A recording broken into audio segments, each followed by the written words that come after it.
demanding the collaboration between the various stakeholders, that is the parents, the children, the educators, the society, the police, to come up with a joint approach on how to address the dangers of the internet.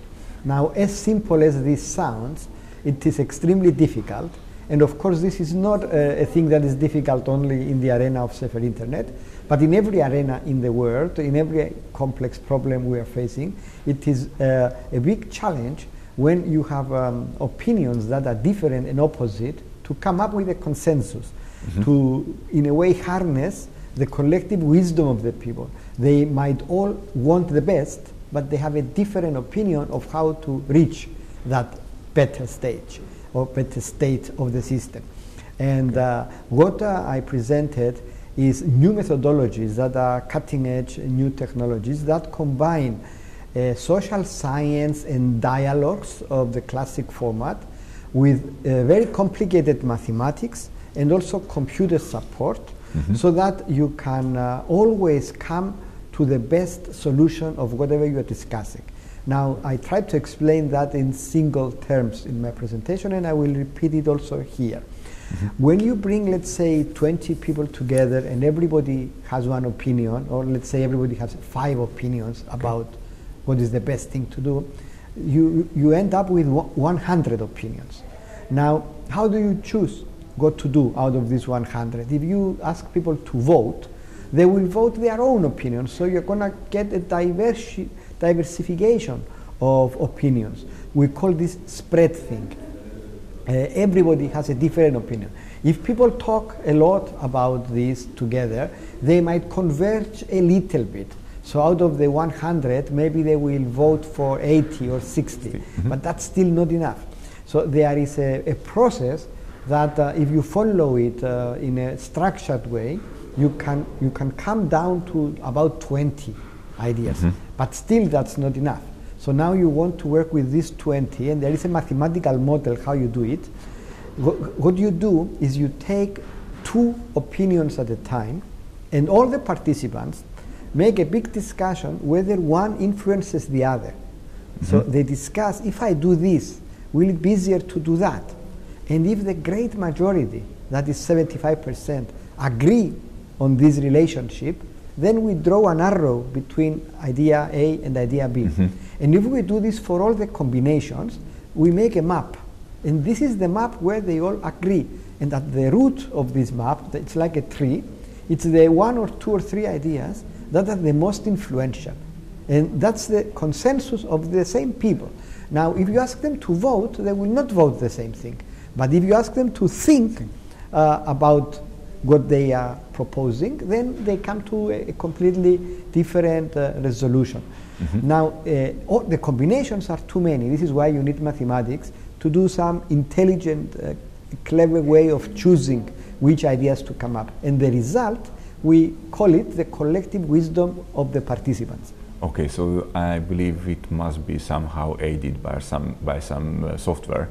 So I don't think it is possible to do it, manually. It has to be supported by software, so that you take away the burden from the participants of taking notes, of remembering.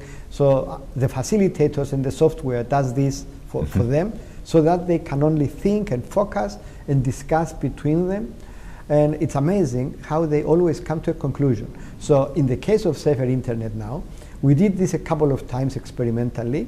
You have civil society, you have ISPs, you have the police, you have the regulators, you have parents associations, you have children.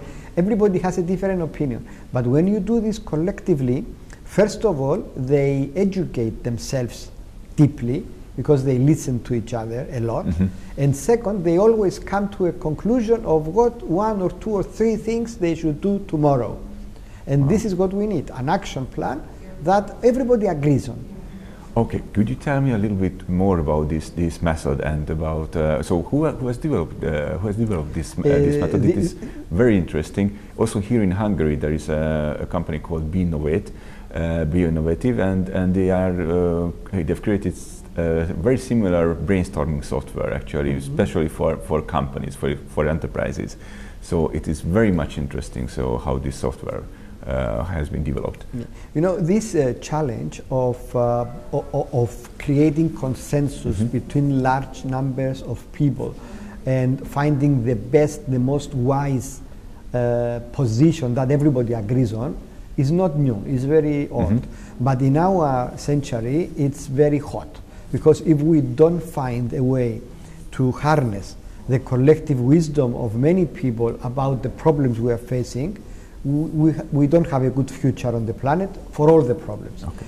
So this is not our technology, something that started in the 60s and 70s, mainly in the United States of America by different scientists. It's just that our group has developed it to a kind of a next level, because the previous methodologies, they allowed you to do this with only 20 people. Now we are trying to do it with hundreds or thousands of people. The basic mathematics of it is about this influence relationship. The methodology is called, in a free language translation, structured democratic dialogue. The more scientific term is the science of dialogic design.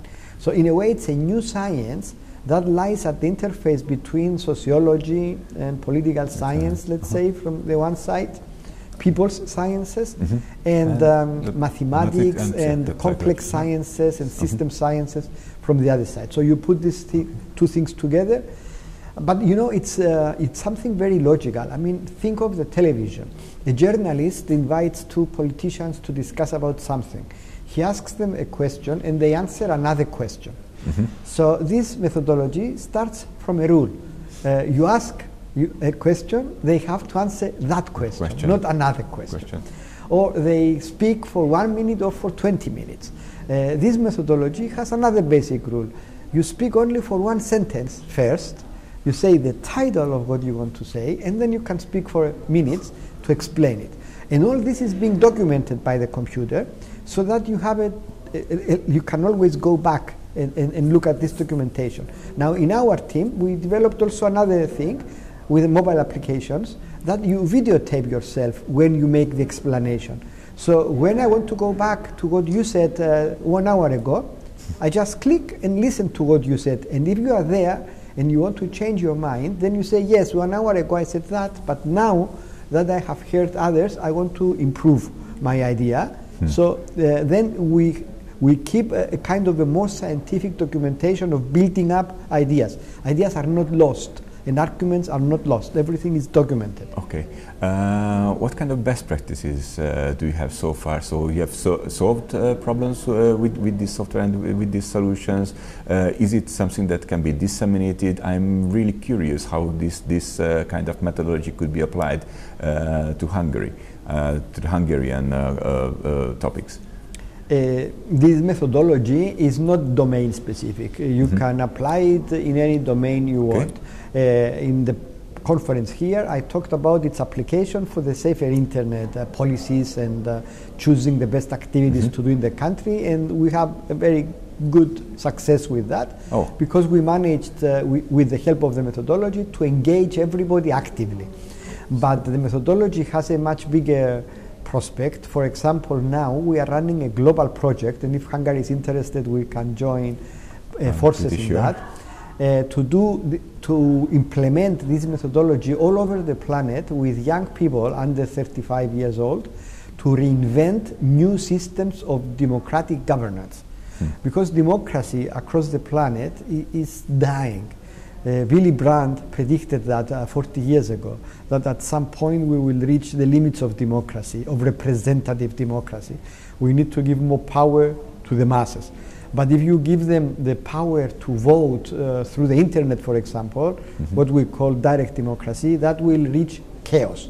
So this methodology is a solution to this problem, because it gives power to many, but in a way that they have to intelligently choose what they say and what they vote for.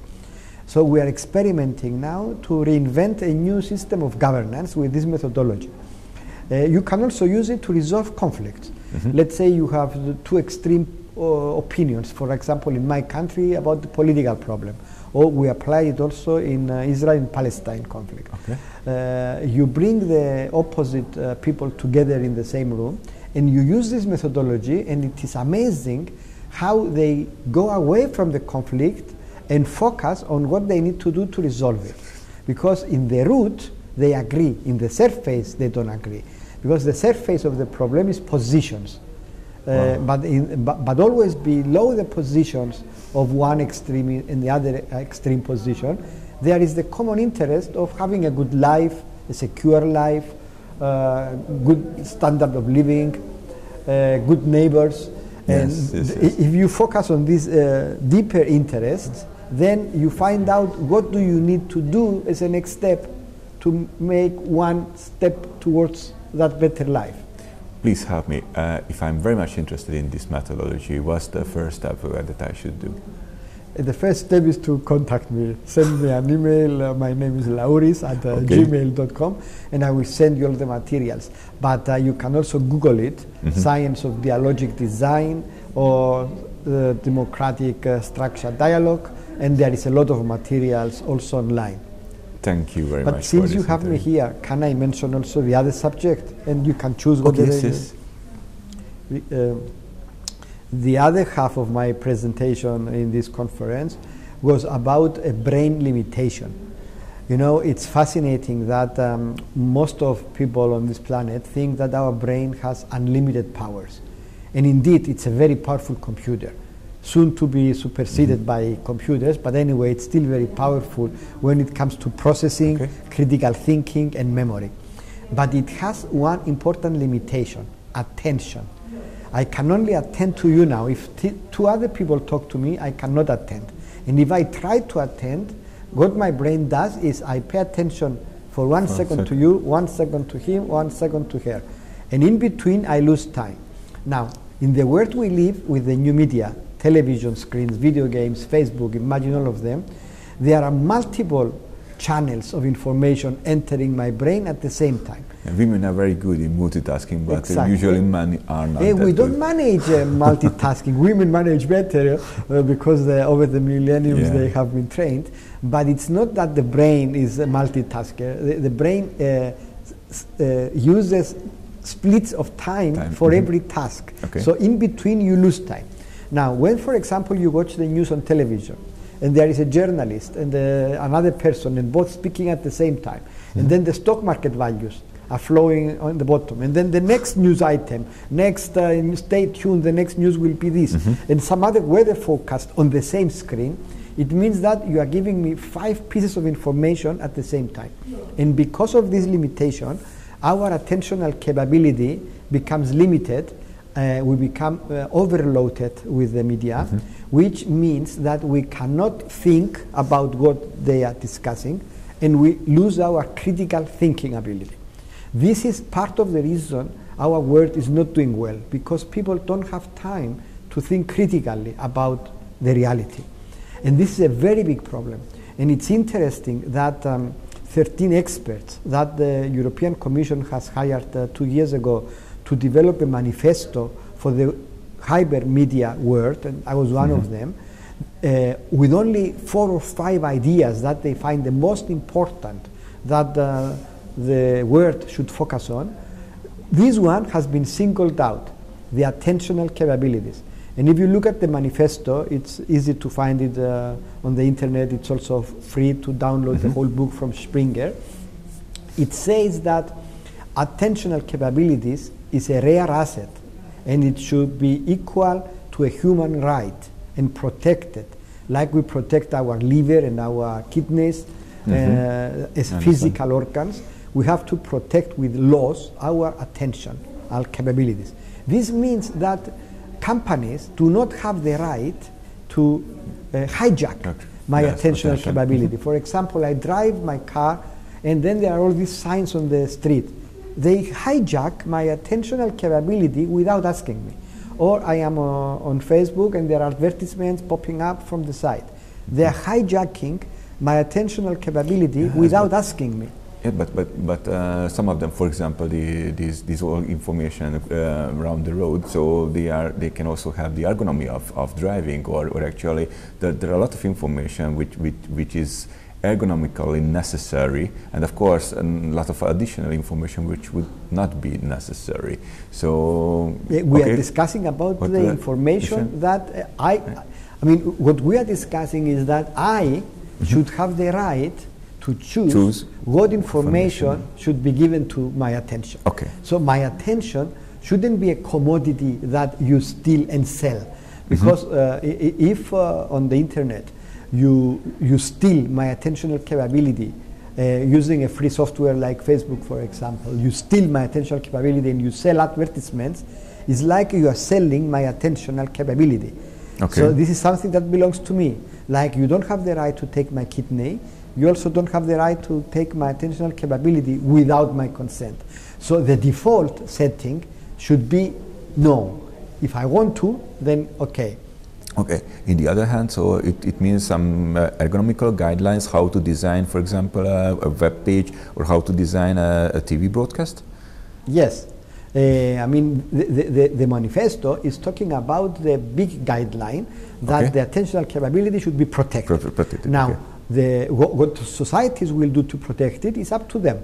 For example, you could develop a regulation that in the news there shouldn't be parallel advertisements of stock market, weather, next news, so that you take away the attention of the viewer to the juice of the news.